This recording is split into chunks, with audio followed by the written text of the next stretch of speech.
এই দেশটাকে আমাদেরকে বিনির্মাণ করতে হবে, এই দেশটাকে আমাদেরকে এগিয়ে নিয়ে যেতে হবে। বৈষম্য বিরোধী ছাত্র আন্দোলনের অন্যতম সমন্বয়ক হাসনাত আব্দুল্লাহ, যার একটি ফেসবুক পোস্টে সড়কে নেমে আসে হাজারো শিক্ষার্থী। বিভিন্ন আপডেট নিয়ে সামাজিক যোগাযোগ মাধ্যমে বেশ সরব তিনি। সম্প্রতি নিজের ফেসবুক অ্যাকাউন্টে এক পোস্টে মিথ্যা স্বাক্ষর দিয়ে জনগণকে হয়রানির অভিযোগ এনে সবাইকে সতর্ক থাকার আহ্বান জানিয়েছেন হাসনাত আব্দুল্লাহ। তবে আজ নিজের ভেরিফাইড প্রোফাইলে ইনসাফ লিখে পোস্ট করেছেন তিনি। ইনসাফ শব্দটি দিয়ে কিসের বার্তা দিলেন হাসনাত আব্দুল্লাহ, তা নিয়ে সৃষ্টি হয়েছে জনগণের মধ্যে উৎসুকতা। কিসের জন্য ইনসাফ চাইলেন তিনি, এমন প্রশ্ন উঠেছে সকলের মনে। এ নিয়ে হাসনাত আব্দুল্লাহর পোস্টের কমেন্টে অনেকে জানিয়েছেন মতামত। কেউ দিয়েছেন পোস্টের সমর্থন, আবার কেউ কৌতূহল রেখে বলেছেন কেন এই পোস্ট।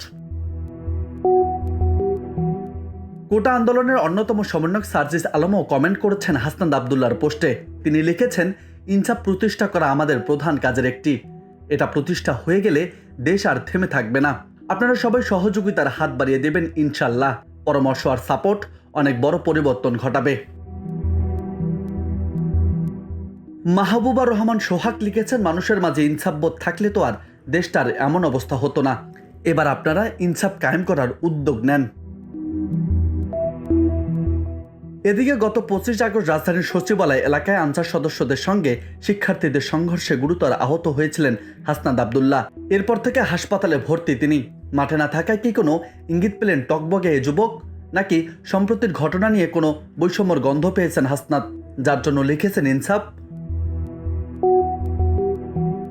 কেন লিখেছেন, উদ্দেশ্য কি, তা নিশ্চয়ই জানাবেন হাসনাত নিজেই।